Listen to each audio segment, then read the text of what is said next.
আজি হাইস্কুল শিক্ষান্ত পৰীক্ষাৰ প্ৰথম দিন আৰু প্ৰথম দিনত মই আহি উপস্থিত আছোঁ বৰ্তমান লক্ষ্মীগঞ্জ উচ্চতৰ মাধ্যমিক বিদ্যালয়ৰ এটা পৰীক্ষা কেন্দ্ৰত আৰু এই পৰীক্ষা কেন্দ্ৰৰ সামগ্ৰিক দৃশ্য মই প্ৰথমতে মই মোৰ কেমেৰা পাৰ্চন মোৰ সতীৰ্থক দেখাবলৈ অনুৰোধ জনাইছোঁ। কেন্দ্ৰটোৰ সন্মুখভাগত ছাত্ৰ ছাত্ৰীসকলৰ অভিভাৱকে এক ভিৰ কৰা আমাৰ পৰিলক্ষিত হৈছে।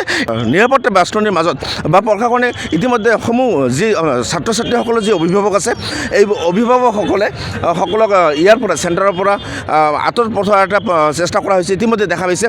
আৰু বৰ্তমান লক্ষ্মীগঞ্জ আৰক্ষী প্ৰশাসন বা বিলেচিপাৰা আৰক্ষী প্ৰশাসনে এক উপযুক্ত ব্যৱস্থা গ্ৰহণ কৰিছে আৰু নিকা আৰু ভাৱমূৰ্তিৰে সম্পূৰ্ণভাৱে এই হাইস্কুল শিক্ষান্ত পৰীক্ষাৰ যি আজি প্ৰথম দিন এইখনেই হৈছে লক্ষ্মীগঞ্জ উচ্চতৰ মাধ্যমিক বিদ্যালয়ৰ এক পুৰণি যি হাইস্কুল শিক্ষান্ত পৰীক্ষাৰ পৰীক্ষা কেন্দ্ৰ।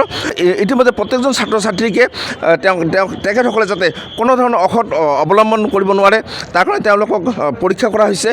পৰিচালনা সমিতি তথা শিক্ষক শিক্ষয়িত্ৰীসকলক তেখেতসকলক এক চেক কৰি যাতে কোনো ধৰণৰ নকল বা কোনো ধৰণৰ অসৎ অৱলম্বন কৰি তেখেতসকলে যাতে পৰীক্ষা গৃহত প্ৰৱেশ কৰিব নোৱাৰে তাৰ কাৰণে পৰিচালনা সমিতিয়ে হওক বা হাইস্কুল শিক্ষান্ত পৰীক্ষাৰ কেন্দ্ৰৰ যি সদস্যসকলে আছে এক উপযুক্ত ব্যৱস্থা গ্ৰহণ কৰা আমাৰ পৰিলক্ষিত হৈছে।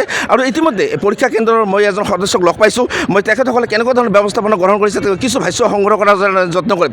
হয়, DA নিউজ প্লাছলৈ স্বাগতম জনাইছোঁ। আজি প্ৰথম দিন আৰু এই প্ৰথম দিনত আজি লক্ষ্মীগঞ্জ উচ্চতৰ মাধ্যমিক বিদ্যালয়ত ইতিমধ্যে আজি প্ৰথম দিনৰ পৰীক্ষা আৰম্ভ হ'ল। কেনেকুৱা ধৰণৰ ব্যৱস্থাপনা গ্ৰহণ কৰিছে বা কেনেকুৱা ধৰণৰ পৰিৱেশ সৃষ্টি কৰিছে আপোনালোকে চমুকৈ দুষাৰমান জনাওক। হয়, মই লক্ষ্মীগঞ্জ উচ্চতৰ মাধ্যমিক বিদ্যালয়ৰ মেট্ৰিক চেণ্টাৰ কমিটিৰ প্ৰেচিডেণ্ট হওঁ। ইয়াৰ আজি যিটো প্ৰথম দিনৰ পৰিৱেশ এই পৰিৱেশটো বহুত ধুনীয়া হৈছে। আমি আশা কৰোঁ যাতে এনেকৈ আমাৰ পৰীক্ষাটো সুচাৰুৰূপে পৰিচালনা হয়। আমি আৰু বেলেগ কোনো ইয়াত কোনো দেখা গাৰ্জিয়ানৰ ইমান ভিৰ নাই বা মানে আমাৰ যিটো পৰিৱেশ বহুত ধুনীয়া হৈছে। ছাত্ৰ ছাত্ৰীসকলক খুব ধুনীয়াকৈ চেক কৰি আপোনালোকে ভিতৰত প্ৰৱেশ কৰিছে। কোনো ধৰণৰ ভিতৰত যাতে কোনো ধৰণৰ অসৎ অৱলম্বন কৰিব নোৱাৰে এক সুন্দৰ ব্যৱস্থা কৰিছে। কেনেকুৱা ধৰণৰ? বঢ়িয়া ব্যৱস্থা হৈছে। ইয়াত লেট্ৰিন বাথৰুম চব আছে আৰু কোনো অসুবিধা নাই। অসুবিধা আমাৰ মেডিকেলো আছে। মেডিকেলৰ যিটো ফাৰ্ষ্ট এড যিটো কিবা অসুবিধা হয় মেডিকেলৰ এটা টিম আছে, বাকী চব আছে, থানাৰ ষ্টাফ আছে, পূৰা আছে। কিমানজন ছাত্ৰ ছাত্ৰী আজি এইখন কেন্দ্ৰত পৰীক্ষা দিবলৈ সাজু হৈছে? 600ৰ ওপৰত আছে, 636 মান আছে।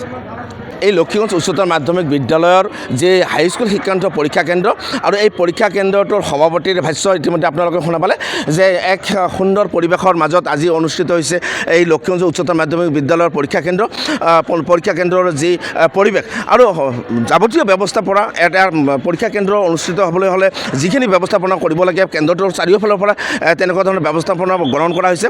600ৰো অধিক ছাত্ৰ ছাত্ৰীয়ে এইখন পৰীক্ষা কেন্দ্ৰত তেওঁলোকে অৱতীৰ্ণ হৈছে বুলি আমাক ইতিমধ্যে সভাপতিগৰাকীয়ে জানিবলৈ দিছে। মই বিদ্যালয়খনৰ আভ্যন্তৰীণ কিছু পৰিৱেশ মই দেখাবলৈ চেষ্টা কৰিছোঁ। এইখনেই হৈছে বিলেচিপাৰা সমজিলাৰ অন্তৰ্গত লক্ষ্মীগঞ্জ উচ্চতৰ মাধ্যমিক বিদ্যালয়ৰ পৰীক্ষা কেন্দ্ৰ।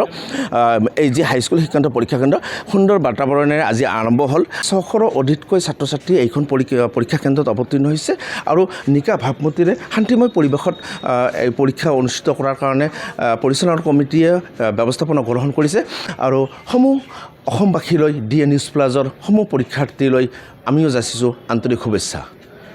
কেমেৰা পাৰ্চনৰ সৈতে মই বিলেচিপাৰাৰ পৰা Sharif Ahmed, DA news plus. যিকোনো খবৰৰ বাবে যোগাযোগ কৰক 7099017330 লগতে 7099017110 নম্বৰত।